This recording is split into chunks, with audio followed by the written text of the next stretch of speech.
일단은 뭐 면접이라고 할 때 아마 좀 저에 대해서는 좀 생소하실 수도 있을 것 같은데, 공무원 면접은 제가 주로 이제 다른 쪽 분야에서 다른 어떤 공무원 면접 하는 쪽에서 하고 있긴 한데 많이 하지는 않아요. 다른 쪽으로 많이 하고 있어가지고 공기업 쪽이나 이런 쪽을 많이 하거든요. 대부분 공무원 쪽에 대해서 제가 잘 몰라서 뭐 공개한다는 건 아니고, 주로 이제 공기업 쪽에 면접이 매번 있으니까 그쪽으로 이제 주로 많이 하다가, 이제 공무원 쪽은 이제 공무원 면접을 봐야 되는 시즌이 되시거나 할 때 이제 와서 공무원 면접에 대한 교육들도 합니다. 그래서 저의 경우에는 뭐 공공기관이나 이런 데에서 면접관으로도 자주 가고 있고 하기 때문에, 여러분들에게 면접에 대한 부분에 대해서 어떤 것들을 좀 봐야 하는가, 이런 것들에 대해서 조금 더 면밀하게 알려드릴 계획을 가지고 있어요. 그리고 뭐 시중에 보면은 굉장히 두꺼운 책들 이렇게 많이 보시게 될 거고, 뭐 제가 뭐 알기로는 뭐 이 공무원 면접 쪽에서는 뭐 많이 하시는 분들 계시잖아요, 그렇죠? 두꺼운 책으로 뭐 하루 종일 이거 강의하시고 하는 분들도 계시는데, 물론 그런 방법이 필요한 영역이기도 한데, 제가 볼 때 면접은 그 유형별로 패턴만 잘 기억하고 준비하면 전혀 문제가 없고요. 더군다나 그 정도의 준비, 그러니까 적당한 준비를 하라는 게 아니라 방법과 패턴을 알면 되게 쉬운 건데, 우리는 면접을 되게 공부하는 것처럼 많이 하거든요. 면접을 공부하듯이 하게 되면 뭔가 다 외워가야 될 것 같고, 뭔가 잘못 말하면 안 될 것 같고, 또 때로는 모르면 안 될 것 같고, 그러니까 이제 예를 들어서 갑자기 긴장이 더 되고, 그러니까 우리가 공부하던 버릇을 면접에도 그대로 적용합니다. 그러면은 우리가 뭔가를 외우거나 하는 거에 급급해지고, 실질적으로 말하거나 아니면 상황에 대응하거나 아니면은 뭐 여러 가지 어떤 변수에 대처할 수 있는 그 능력들이 길러지는 것이 아니라, 그냥 외운 것들을 가서 앵무새처럼 말하는 방법만 배우고 가게 되는 거죠. 물론 이제 공무원 면접이라고 하는 게 어느 정도 필기 점수에 영향을 많이 받는 구조이기도 하기 때문에, 뭐 내가 좀 자신 있으면 필기 점수에 뭐 그러면은 면접에 대한 부분들 좀 못해도 붙을 수 있어요. 그렇죠? 네, 붙을 수 있습니다. 근데 우리가 어찌되었든 만에 하나의 변수, 그리고 내가 면접을 좀 더 잘 보게 하기 위해서 조금만 더 준비하고 노력하면은 이 공무원 면접, 또 7급 면접에서 여러분들 가장 고민되는 PT 면접 이런 것들도 좀 더 쉽게 저희가 접근할 수 있어요. 저희의 목표는 면접에 대한 부분들을 이제 패턴 중심으로 다 알려드립니다. PT는 어떻게 구조 짜가지고 이렇게 발표하시고, 상황은 이런 유형들에 대해서는 어떻게 대응하시고, 그 다음에 뭐 경험에 대한 부분들, 이런 게 키워드니까 그런 키워드 넣어서 쓰시고, 이렇게 알려드리거든요.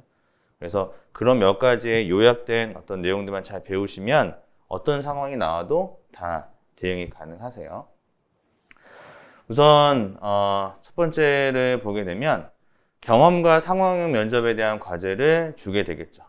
저희 경험과 상황에 대한 이 부분에 대해서는 이게 왜 이렇게 되었냐면은 비슷합니다. NCS라고 하는 것을 기반으로 해서 역량을 평가해야 되는데, 그냥 일반적인 인성 지문만 해서는 이 역량이 평가가 되지 않는다는 거죠. 그래서 여러분들이 과거에 했던 경험, 그렇죠? 그 다음에 여러분들이 앞으로 미래에 겪게 될 상황, 이런 것들을 물어보면서 여러분들이 가지고 있는 행동에 대한 평가를 한다는 거예요. 결과적으로 행동에 대한 평가예요. 그러니까 경험은 과거죠. 과거의 경험을 바탕으로 역량을 평가하고, 그 다음에 미래의 상황을 주어주면서 미래의 역량을 평가하는 것이기 때문에, 자, 이거는 그렇다면 뭐예요? 결과적으로 답이 있다는 거예요. 답. 요구하는 답이 있다는 거죠. 뭐냐면은 이 친구가 과거에 했던 이런 경험들을 물어보니까 과거에 이렇게 행동했네. 그럼 우리가 원하는 이런 요구 조건에 잘 부합하니까 이 친구는 괜찮은 사람이야. 이렇게 미루어 짐작하는 거죠. 그 다음에 앞으로 우리 업무나 이런 어떤 상황에 대해서 물어봤는데, 얘는 앞으로 이런 상황이 발생한다면 이렇게 한다고 하는구나. 그럼 얘는 우리 이 조직에 잘 부합하는 사람이 되겠다. 이렇게 뭔가 정해진 규칙과 패턴들이 다 있습니다. 그래서 경험 같은 것들도 여러분들이 보시게 되면, 뒤에 이제 뭐 예제 같은 거 잠깐 보긴 할 거지만, 여러분의 과거에 어떤 경험들이 있다면 그 경험에 대해서 제가 이런 유형들은 뭐 어떤 키워드 넣어야 됩니다. 이렇게 알려드려요. 예를 들어서 갈등에 대한 부분들 물어보잖아요. 그럼 갈등은 두 가지 키워드가 중요해요. 그러니까 아주 쉽게 알기로는 경청에 대한 키워드 당연히 넣어야 되겠죠. 그런데 이것만 넣어서는 안 됩니다. 어떤 윈윈할 수 있는 대안에 대한 부분들을 같이 넣어줘야 돼요. 이 두 가지만 딱 나오면 돼요. 갈등은. 그러니까 내가 경청했다. 상대방의 이익을 고려해서 서로 윈윈할 수 있는 어떤 대안을 제시했다. 이것만 나오면 그냥 갈등은 끝나는 거거든요. 근데 뭐 공감했습니다. 경청했습니다. 대화를 시도하였고 회화를 뭐 이렇게 구구절절 다 이야기할 필요가 없어요. 그냥 이런 태도가 나오면 합격. 이게 되는 거죠. 그 다음에 여러분들 또 뭐 예를 들어서 윤리 관련된 경험 나오잖아요.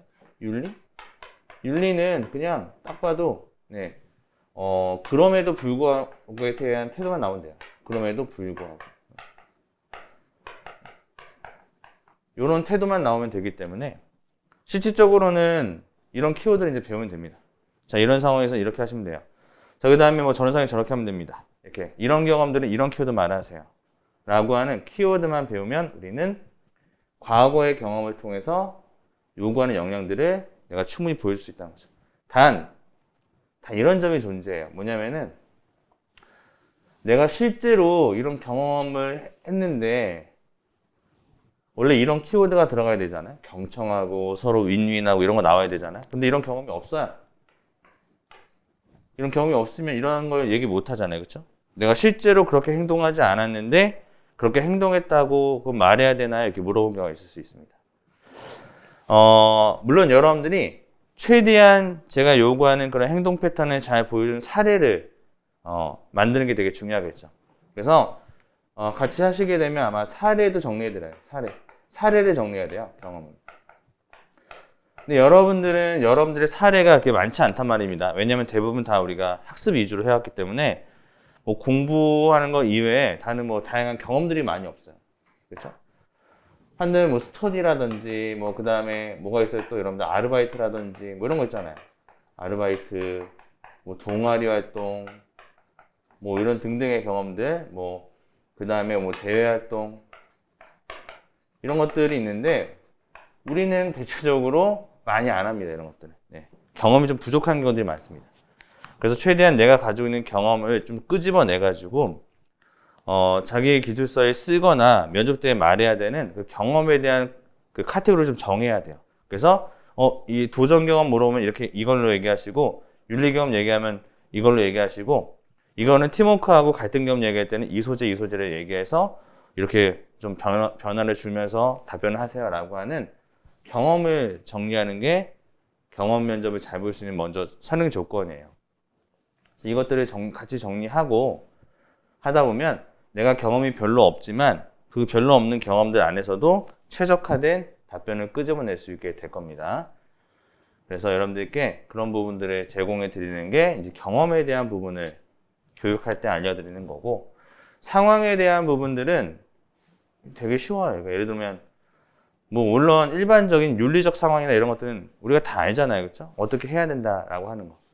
근데 그것도 그냥 일반적으로 윤리적인 뭐 어떤 비리를 저질렀을 때는 제가 당연히 그런 거에 대해서 이야기를 하고 해결하겠습니다. 이렇게 얘기하겠지만 또 그것도 그런 패턴들로 얘기하면 안 됩니다. 다른 방법들이 또 있어요. 예를 들면 이런 것들도 되게 중요해요. 어떤 거냐면 상사가 본인보다 그냥 나이가 어리다. 이럴 수 있잖아요. 그렇죠? 뭐 이런 것들은 공직에서는 되게 흔한 거니까. 자, 이러면 우리가 어떻게 주로 대답을 하죠? 상사가 본인보다 나이가 어리면 어떻게 할 겁니까? 이런 질문들에 대해서. 주로 우리는 어떻게 대답하실 것 같아요?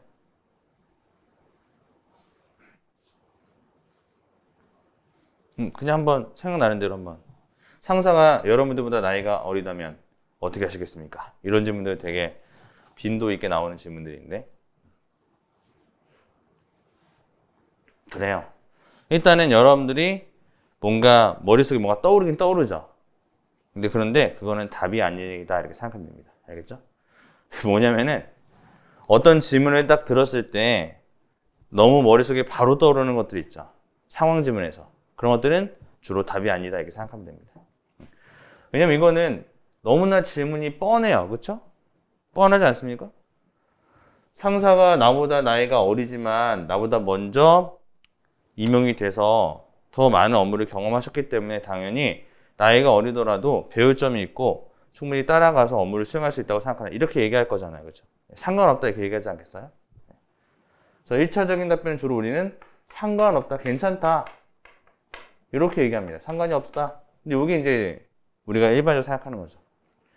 근데 이런 일반적인 답변을 듣기 위해서 면접관이 굳이 이렇게 물어봤을까? 당연히 다 잘 지낼 거라고 할 건데 그게 아니라는 거죠.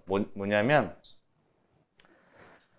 예를 들어서 상사가 본인보다 나이가 어리다. 근데 여러분들이 만약에 상사인데 여러분들보다 나이가 많은 후배가 들어왔다고 한번 상상해 보세요. 여러분들이 상사인데 나이가 많은 후배가 들어오면 어떨 것 같아요? 기분이. 어떻죠? 부담스럽잖아요. 그렇죠? 그래서 이걸 어떻게 얘기해야 되냐면 아무래도 상사님께서는 나이가 많은 후배가 들어왔기 때문에 저에게 업무를 지시하시거나 저하고 친밀한 관계를 만들어 가신 데 있어서 좀 부담스러워 할 수도 있다고 생각합니다. 따라서 상사님이 저를 대하시는데 부담스러워하지 않도록 제가 어떻게 행동하겠습니다. 약간 이렇게 나가는 답변이 나와야 돼요. 상사에 관련된 모든 패턴은 다 그렇게 나갑니다. 알겠죠? 이렇게 패턴을 배우면 되거든요. 예를 들어서 상사가 시간 내에 끝낼 수 없는 업무를 맡겼다. 시간 내에 끝낼 수 없는 업무를 맡겼어요. 그럼 이거 해야 돼요? 말아야 돼요? 상사가 시간 내에 끝낼 수 없는 업무를 맡겼다면 해야 될까요? 하지 말아야 될까요? 해야죠. 한다. 근데 왜 해야 되죠?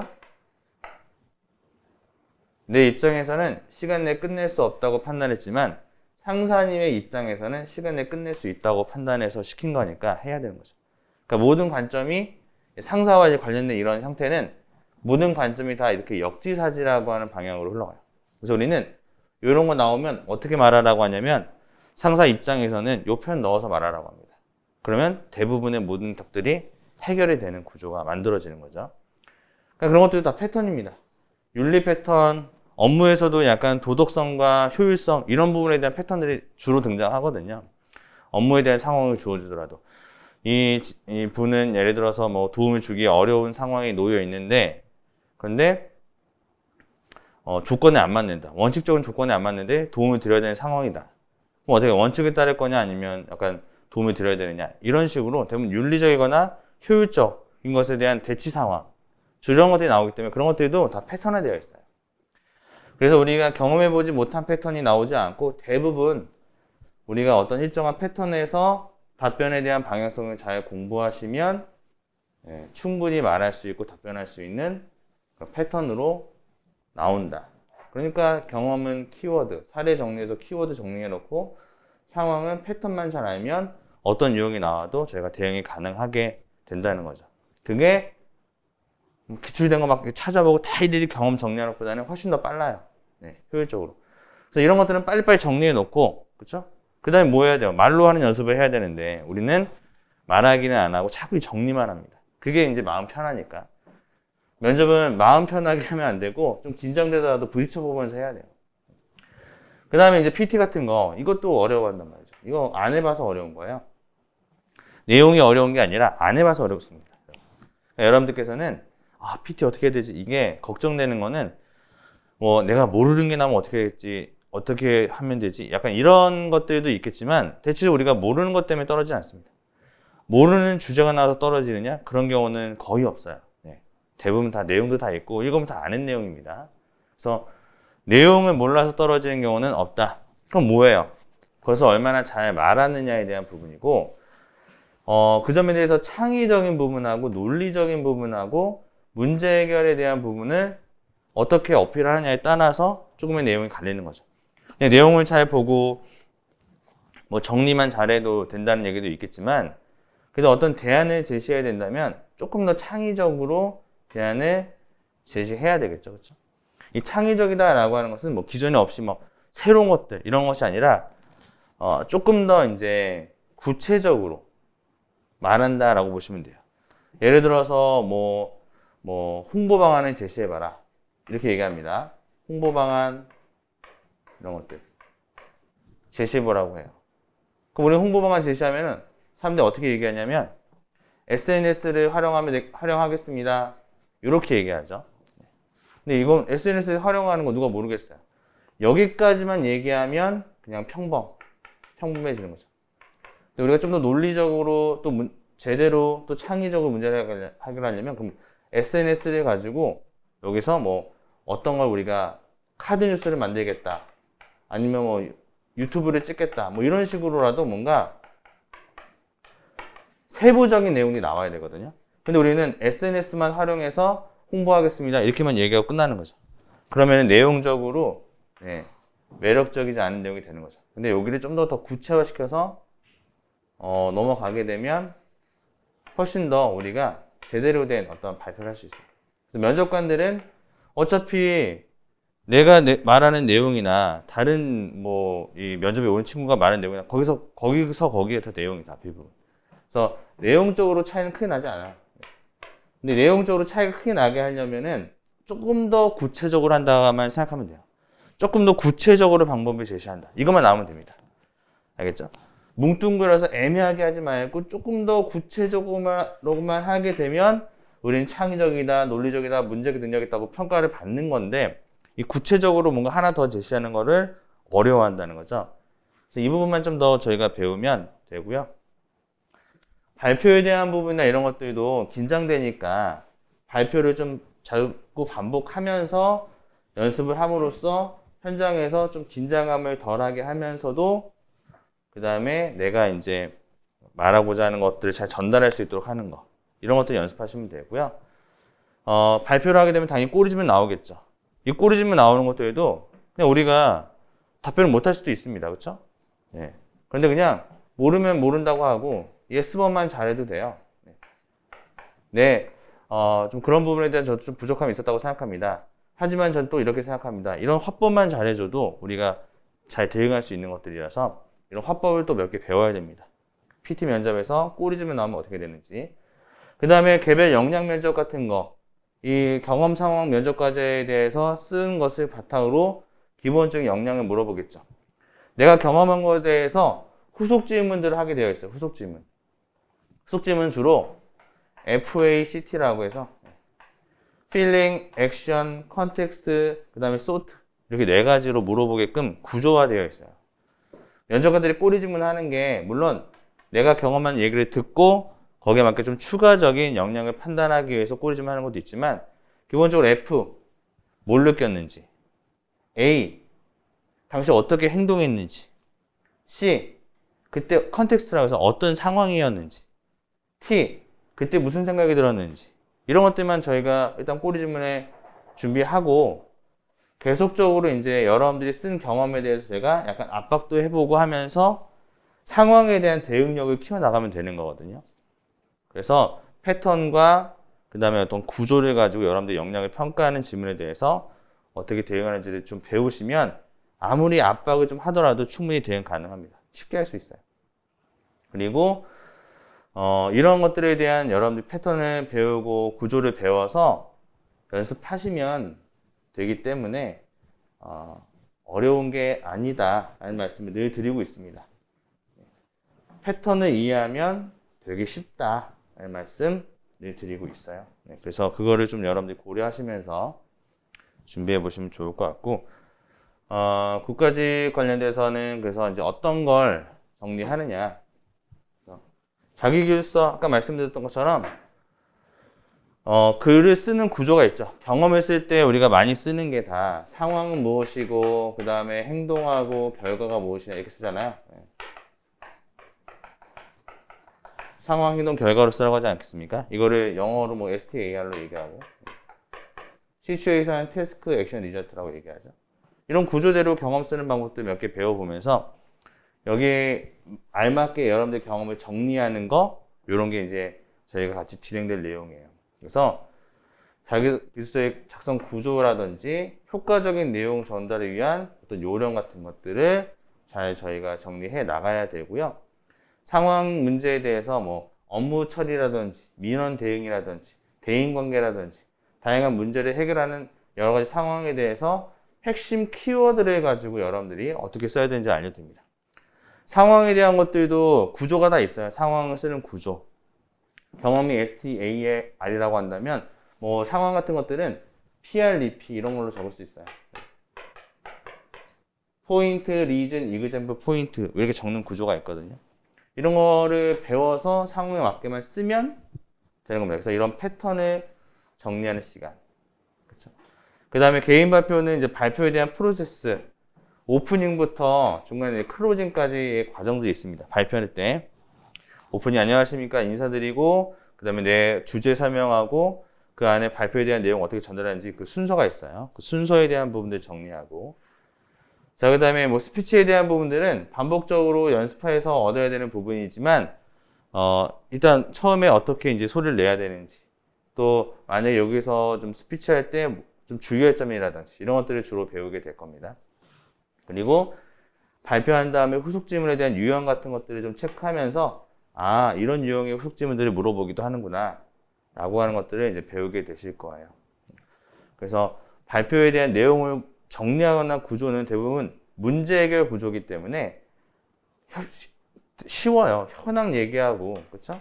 현황을 얘기하고 그 다음에 대안을 제시하면 되는 거라서 이런 어떤 문제 해결 구조에 따른 내용 구조 쓰는 방법들을 또 강의를 통해서 저희가 배우게 됩니다.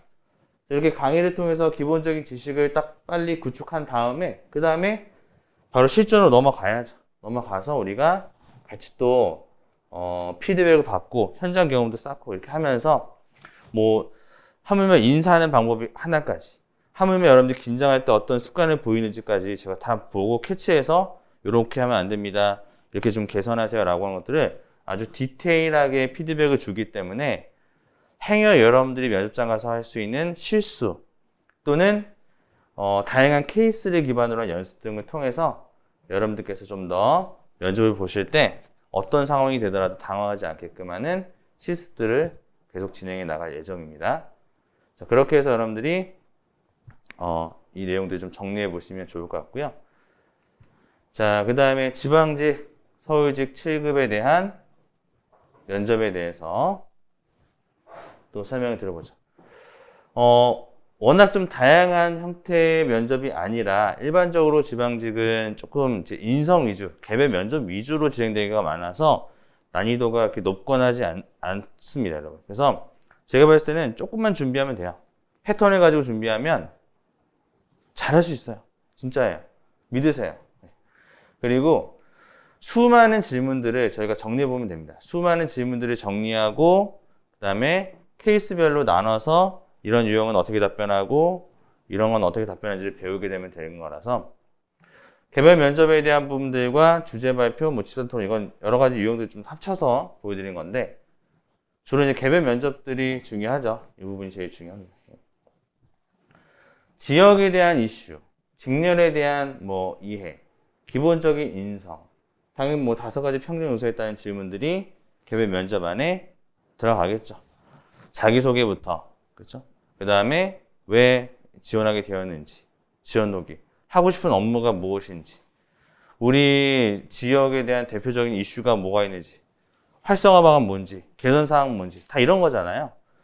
우리는 그 지역에 있는 다양한 어떤 특징과 이슈들에 대해서 정리하고 거기에 대한 개선책, 아이디어를 제안하면 되는 것이기 때문에 그런 것들도 몇 개의 어떤 유형들을 가지고 접근해 보면은 지역별에 대한 개선점이나 이슈 같은 것들도 저희가 충분히 제시할 수 있게 되죠.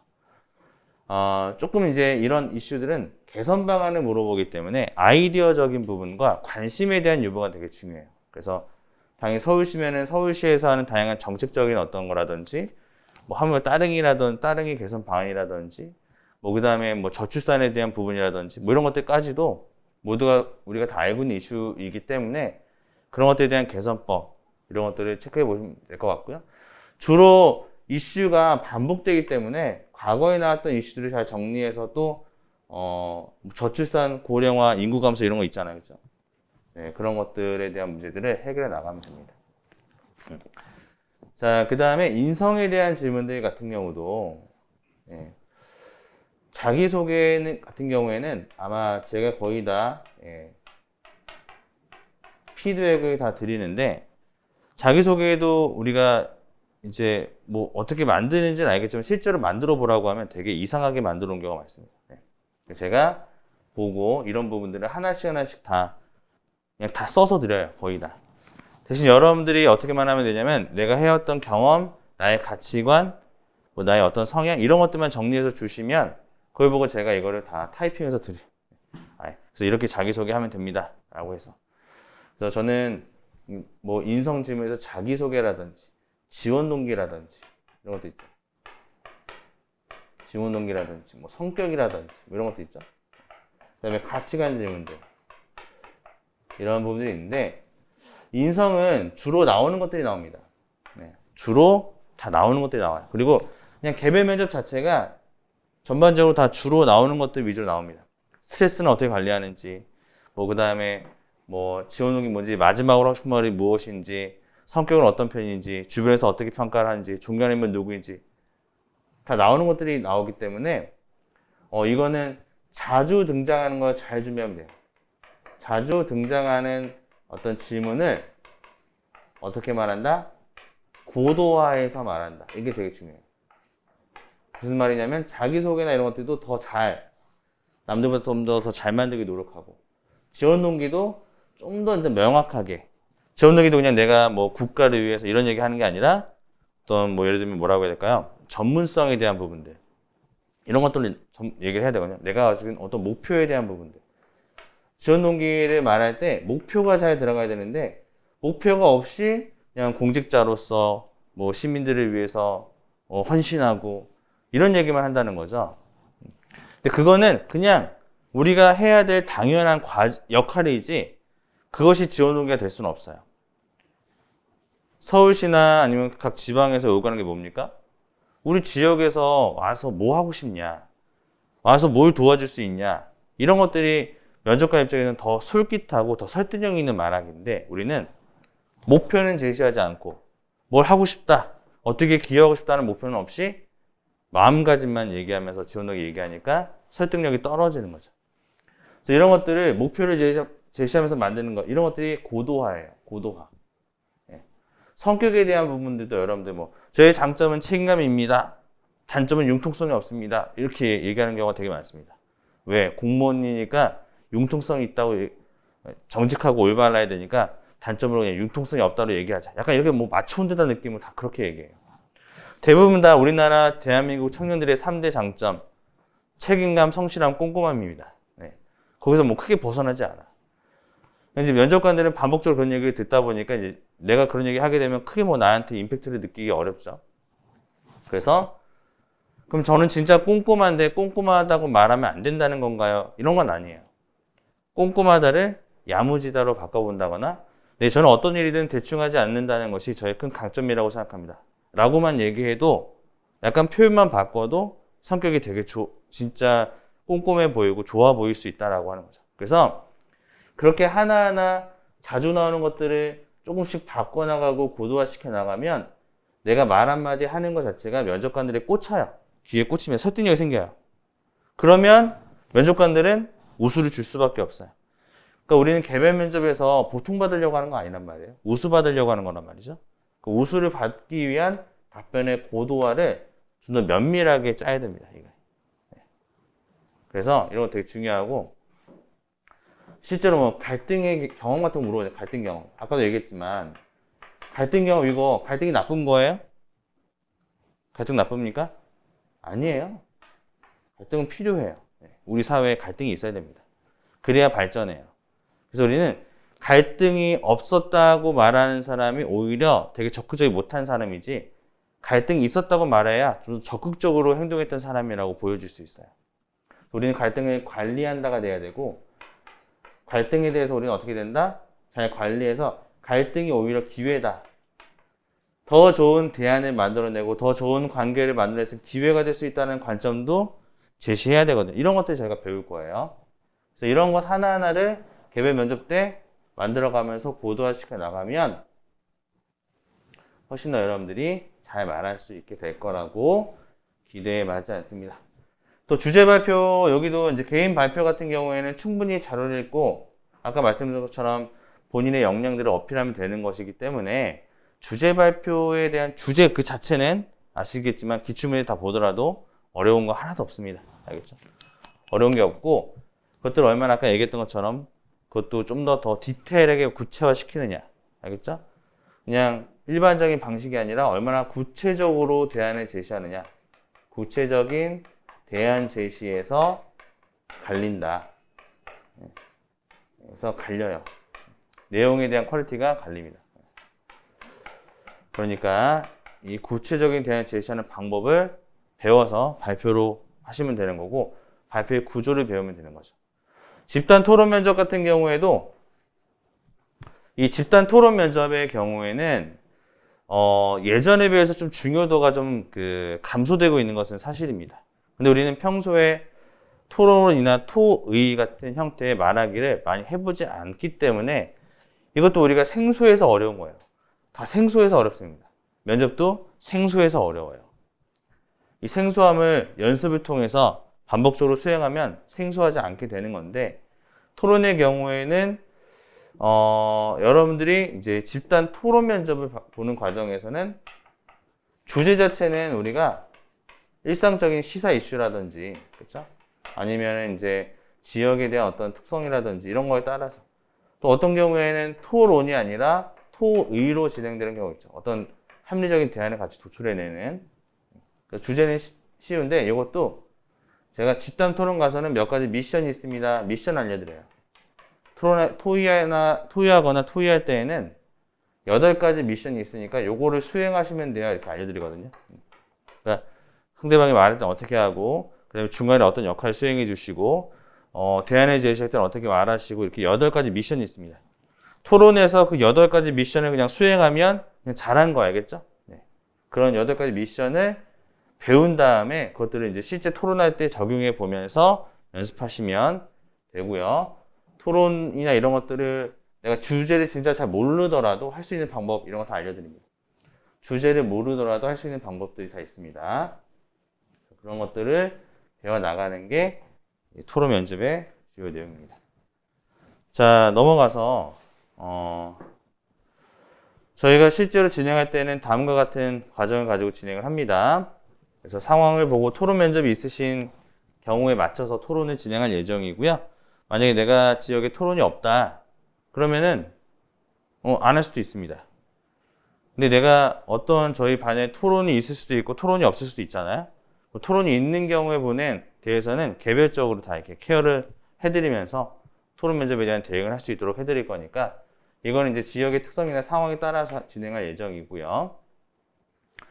개인 발표의 경우에도 마찬가지입니다. 개인 발표의 경우에도 그렇게 이제 상황이나 이런 여러분들이 지역에 따라서 방법을 알려드릴 예정이에요. 그래서 여러분들이 개별적으로 준비해야 되는 것들은 이제 개별 면접, 공통적으로 준비하는 것들. 이 부분에 대해서만큼은 확실하게 정리합니다. 확실하게 정리해서 한 50개 정도의 답변 노트를 만들어가지고, 그걸 가지고 끊임없이 반복합니다. 한 50개 정도 준비하면은 여기에서 패턴이 생겨요. 패턴이 생기고, 그 패턴에 다른 질문들을 제가 임의로 던져드리면서 여러분들이, 저거 준비하지 않았던 질문이지만 제가 그런 질문을 물어봤을 때 여러분들이 당황하지 않고 말할 수 있게 되는 상황이 발생합니다. 그래서 한 대략적으로 50개 정도 준비하면 나에 대해서 모든 게 다 준비되었다고 생각하시면 될 정도로 50개 정도의 어떤 질문지를 드리면서 정리해 나갈 거고요.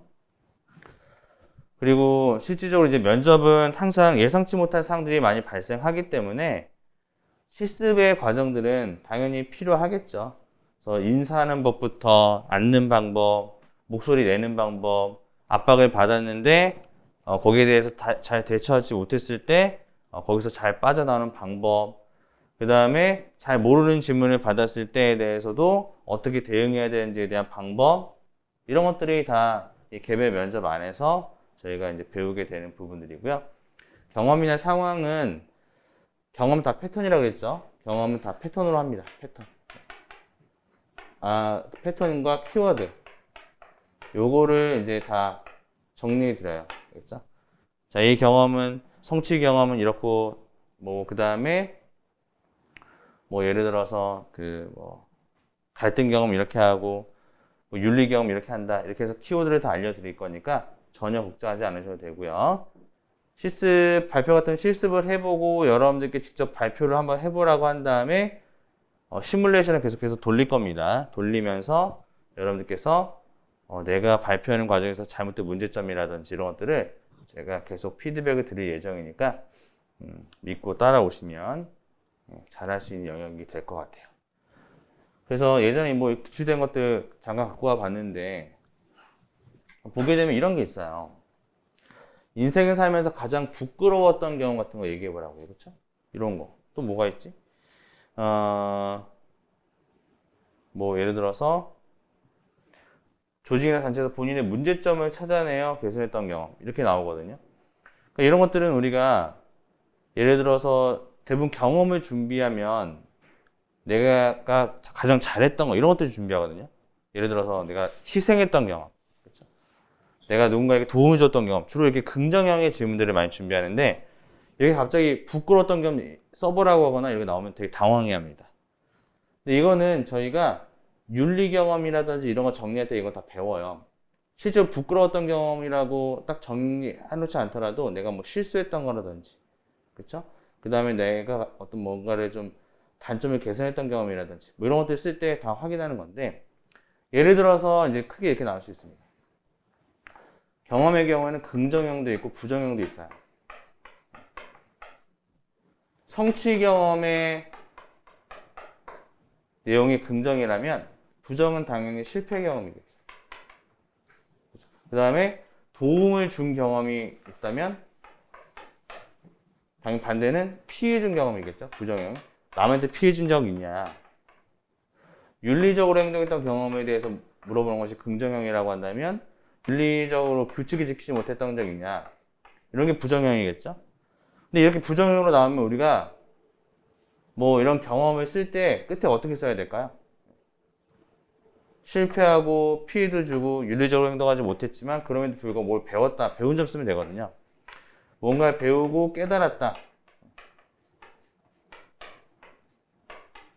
이런 형태로만 쓰면 되는 문제이기 때문에 실질적으로는 내가 예상치 못한 이렇게 부정형의 경험들이 나오더라도 저희가 충분히 글을 작성을 하거나 말씀하실 때 잘못된 방향으로 말하지 않게 됩니다. 그래서 이런 어떤 부정형의 질문들도 다 패턴을 가지고 대비할 수 있게 되기 때문에 예상치 못한 것들에 대한 경험을 물어보더라도 여러분 충분히 대응할 수 있게 될 거고요. 그 다음에 뭐 예를 들어 남을 위해서 희생한 경험 이런 거 되게 쉽게 하는 방법들이 있습니다. 그래서 제가 나중에는 어떤 걸 알려드리면 이런 패턴을 알려드려요. 어떤 하나를 딱 정해주고 자 여기에서 뭐 이렇게 하면 이거는 뭐 힘들었던 경험입니다. 여기에서 이렇게 가면 이거는 뭐 예를 들어서 뭐 팀워크 경험입니다. 여기서 이렇게 가면 이거는 윤리 경험이고요. 여기서 이렇게 가면은 뭐 이거는 뭐 창의력 경험입니다. 이런 식으로 표를 다 그려드려요. 알겠죠? 여기 안에 키워드가 들어간 게 있고 이런 식으로 다 정리하면 하나의 키워드로 4가지의 경험이 정리가 되는 그런 구조들을 이제 알려드릴 예정입니다. 그러면 내가 준비하지 못했거나 내가 예상치 못했던 경험 질문이 나오더라도 충분히 다 대응하실 수 있고요. 이런 게 이제 경험 질문들이 나오는 거고 단시간에 여러 가지들 동시에 처리했던 경험들 이런 것들은 시간 관리 능력이라고 하는 게 있거든요. 그래서 이 모든 질문들이 주로 어떻게 성립이 되는 거냐면 NCS 직업기초 능력이라고 해서 10가지가 있어요. 10가지. 이것을 기반으로 해서 물어보는 것이기 때문에 이 10가지에 대한 경험의 패턴들을 다 정리할 예정입니다. 알겠죠? 그럼 요거 시간에 여러 가지를 동시에 처리했던 경험 이런 것들을 저희가 자원이라고 해요. 자원관리. 자원관리 능력이라고 하는데 이런 것들도 다 어떻게 패턴이 있는지 이런 것들을 배우게 될 겁니다. 그래서 나 이런 경험 없는데 걱정하지 않으셔도 돼요. 네, 배우면 됩니다. 그러면 충분히 여러분들의 경험 속에서 여러 가지들을 동시에 처리했던 경험들을 만들 수 있어요. 자, 그 다음에 뭐 이런 상황제문들, 그렇죠? 중요한 약속이 있어서 퇴근하려고 하는데 상사가 갑자기 일을 시키면 어떻게 할 것인지, 해야 된다고 생각합니다. 공직자로서 당연히 상사가 시킨 일에 대해서 저희가 수행해야 된다고 생각하고, 저희가 이제 이런 식으로 일반적 패턴을 가지고 얘기하는데, 물론 그런 것들이 틀렸다고는 볼 수 없지만 나에게 중요한 약속이 무엇이었는지도 좀 생각을 해봐야 되는 거잖아요. 그래서 너무 이렇게 회사, 그러니까 조직에 충성한다는 듯이 얘기하는 게 아니라 합리적으로 말하는지가 되게 중요한 거예요, 이거는. 그렇죠? 일반적인 충성에 대한 요구사항이 아니라 합리적으로 말하는 사람인가. 이게 되게 중요한 거고, 아까 얘기했던 것처럼 실제로도 직장 상사가 후배면 어떻게 할 거냐 이런 식의 질문들, 동료와 마찰이 발생했을 때 어떻게 대처할 것인지, 우리는 대부분 이런 거에 대해서 대화하겠다라고 얘기를 많이 하겠지만 아니죠. 네, 다른 방법이 있습니다. 동료와의 마찰에 대해서 대화는 물론 방법이 될 수 있겠지만, 아까 이런 마찰이 뭐라고요? 갈등이 뭐라고요? 마찰이나 갈등은 일종의 기회다. 약간 이런 마인드가 되게 중요해요. 이런 것들을 얘기하면서 좀 새롭고 창의적인 답변들에 대해서 알려드립니다. 그래서 이렇게 뭐 좋은 조건을 제시해준 업체가 친인척 기업일 때 어떻게 할 거냐? 불공정하다고 국민이 생각하면 당연히 안 해야 되겠죠. 아무리 조건이 좋다라고 할지라도, 그러니까 그런 부분들에 대해서 저희가 이제 얘기하는 거고, 약간 이건 딜레마적인 상황들이 나온 건데, 뭐 야간학위를 받아 수강을 하고 있는데 갑자기 뭐 처리해야 할 심사 문제가 생겨서 이 업무를 처리하게 되면 내가 학위를 받을 수 없다. 둘 중에 어떤 걸 선택할 거냐. 약간 이런 식의 상황들이 나오는 거죠. 이런 것도 이제 업무 딜레마적인 상황이라고 하는데, 이런 딜레마에 대한 상황에 대해서도 우리가 무조건 조직을 위해서 내가 심사 업무를 해야 된다. 이런 게 아니라 다 합리적인 방안, 가장 최적의 방안을 도출해내는 연습들을 하게 되실 거예요. 그리고 이것도 뭐 예를 들어서 해결책, PT 주제 같은 거 대부분 다 정부의 부동산 정책에 대한 불만 어떻게 해결할 건지, 임금 격차에 대한 문제 어떻게 해결할 건지, 1인 가구 청년의 열악한 주거 환경에 대해서 어떻게 해결할 건지, 디지털 소외계층 어떻게 해결할 건지 다 해결 방안이잖아요. 이런 해결 방안에 대한 구조를 좀 배우다 보면 이것도 여러분들이 좀 내용을 구성하시는 데는 어렵지 않으실 거고, 대부분 주무부처에서 매번 이제 제시하는, 또는 이제 각 지역에서 매번 제시하는 그런 키워드들이기 때문에 이런 정보를 찾는 건 어렵지 않습니다. 그래서 그거는 여러분들이 일반적으로 내용을 좀 배경 지식을 쌓아야 되기 때문에 뭐 각 지역의 어떤 이슈라든지 또는 뭐 현재 우리 사회의 이슈 같은 것들 좀 정리해서 해결 방법에 대한 내용들 좀 정리해 놓으면 되고요. 예상하기로는 MZ세대, 기성세대하고 MZ세대와의 뭐 세대 갈등론 어떻게 해결할 건가. 요즘에 이런 것들이 엄청 이슈이기 때문에 그런 것들도 저희가 PT 주제나 일반적인 질문 예시로 해서 정리할 예정입니다. 네, 이런 것들은 인성면접 질문들인데, 살면서 가장 어려웠던 거, 시험 얘기하고 다른 거 얘기해야 되겠죠? 네. 민원이 억지 쓰면 어떻게 할 건지 상황에 대한 질문이 나오기도 하고. 그리고 뭐 이건 서울이니까 자전거 이용 활성화 및 자전거 도로에 대한 설치 장단점에 대해서 얘기해봐라. 뭐 미세먼지 해결책 얘기해봐라.